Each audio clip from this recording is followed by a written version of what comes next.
Bismillahirrahmanirrahim. Sebelum jauh membahas itu, saya ingin menyampaikan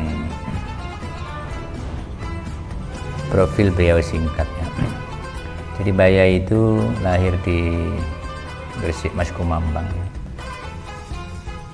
Mungkin tahunnya aja yang itu 1900. Kemudian kira-kira umur 14 tahun itu sudah menghafal Al-Quran ya, sudah hafal Al-Quran di Yai Munawar. Yai Munawar itu temannya Mbah Munawir. Jadi kalau Jawa Timur itu Mbah Yai Munawar, di Jawa Tengah ahli Al-Quran Yai Munawir itu teman. Nah, Mbah Yai ini yang di Yai Munawar di Gresik itu belajar di situ, Al-Quran sudah khatam ya. Kemudian diajak kakaknya yaitu Mbah Yai Maksum yang sudah mondok di Tebuireng. Mbah Yai diajak ke Tebuireng untuk mondok di Tebuireng, nyantri di Hadratus Syekh Haji Muhammad Hashim Asy'ari. Nama Mbah Yai Adlan adalah Muhammad Adlan. Ayahnya Kiai Ali, maka biasanya orang nyebut Kiai Haji Muhammad Adlan Ali, atau nama panggilan yang sering dimaksud Mbah Yai Adlan. Setelah mondok di Tebuireng, beliau juga diminta untuk mengajar di Pondok Tebuireng. Bahkan yang sudah masyhur, beliau itu ngaji Fathul Qorib ya. Beberapa sumber menyebutkan setiap doa sholat istisqa walaupun musim kemarau panjang itu biasanya turun hujan atas izin Allah. Itu sudah mujarrab, itu beberapa orang cerita seperti itu. Lalu yang perlu kita teladani apa? Beliau ini sangat tawadhu, rendah diri dan tunduk pada gurunya, taat. Contoh ketika istrinya beliau wafat yaitu Bu Nyai Romlah, kemudian beberapa bulan setelah pulang haji, beliau diajak naik dokat oleh Mbah Hashim Asy'ari. Ternyata didapatkan cicit keponakan beliau yaitu Mbah Nyai Halimah. Itu manut, jadi diajak naik dokar dan ternyata dinikahkan. Kalau orang sekarang mungkin bisa protes, beliau nggak protes sama sekali, manut Mbah Hashim.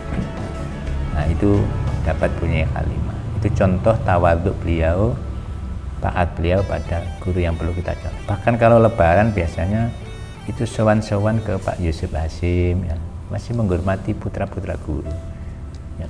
Bahkan dulu diangkat mau jadi DPR pusat itu Pak Mo yang ngajak, terus dilarang Pak Yusuf Hasyim, beliau juga ngikuti. Pertama mau karena diajak putra guru, yang kedua nggak jadi karena dilarang putra guru, akhirnya nggak jadi DPR pusatnya. Itu salah satu tawadhu, rendah diri beliau. Lalu pesan-pesan untuk santri ya. Salah satunya ketika santri akan pulang itu pernah beliau memberi nasihat, menyitir sebuah hadis, man amila bima alima warratahullahu ma lam ya'lam. Siapa yang mengamalkan ilmu yang sudah ia ketahui, maka Allah akan mewariskan, akan memberi kepadanya ilmu yang belum ia ketahui ya. Maka anjuran Mbah Yai ya mengamalkan ilmu, ya ngajar itu. Maka nama sekolah di sini adalah Mu'allimat dulu, karena calon-calon pengajar. Itu mungkin realisasi daripada cita-cita beliau mengamalkan hadis ini, jadi mengamalkan ilmu yang sudah. Ada nasihat lagi ketika santri akan boyong, dibilangi, kamu nanti kerja kalau pulang supaya nggak tomak. Jadi setelah khatam boyong itu biasanya salah satu pesan itu ya, ngajar, dua kerja untuk cari ma'isyah supaya nggak tomak. Itu adalah praktek beliau. Jadi beliau itu punya toko ya, untuk kerja itu cari kehidupan, bukan hanya ngajar tapi punya toko. Kalau dulu memang beliau pengusaha tembakau, sampai punya truk, bahkan sampai punya pistol. Karena dulu untuk keamanan harus punya pistol ya, kemana-mana karena banyak perampok jadi harus punya pistol ya. Walaupun beliau sudah termasuk pendekar ya tapi tetap jaga-jaga itu beli pistol karena kalau naik kemana-mana itu butuh pengamanan. Itulah sosok Mbah Yai. Beliau ini kalau kata Mbah Yai Hamid memang wali Al-Quran ya. Salah satu kelebihan beliau, kalau nunggu itu kadang 7 anak, 5 anak itu ditunggu ister tahfidz itu. Itu beliau kadang-kadang sambil layah-layah. Sendenan kadang sepertinya tertidur. Tapi begitu ada anak yang setelah ini salah, beliau bangun gitu. Mau ada yang setoran ngerpek, jadi nggak jadi ngerpek. Itulah beliau. Ya. Pernah ada ngaji bin Nazar ya, anak dari Pasuruan itu ngaji bin Nazar salah diingatkan ngeyel. Mana Mbah Yai? Beliau langsung bangun dari tidurnya dan menunjuk dengan jari dan pas lafaz yang keliru itulah yang ditunjuk dengan jari beliau. Itulah beliau.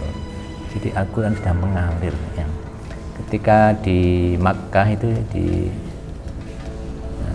Syekh Muhammad Alwi Al-Maliki, beliau cerita Kaji Romli dari Gresik itu ya, ketika bertamu ke sana ya seperti ngantuk itu.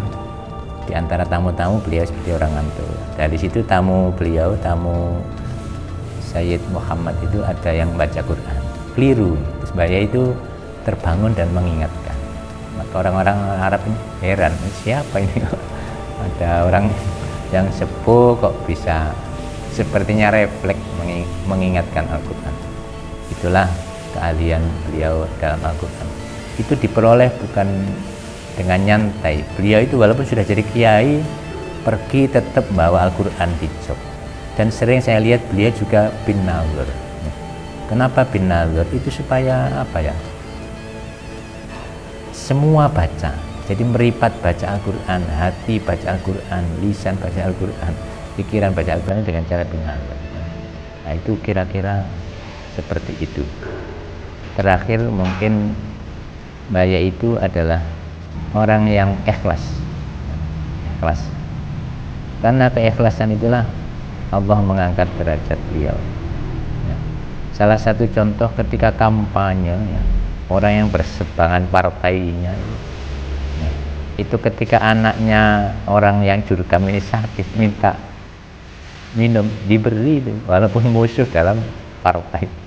Bahkan Yai Musta'in dulu itu berbeda partainya dengan Mbah Yai. Ketika Yai Musta'in wafat, beliau ikut memandikan.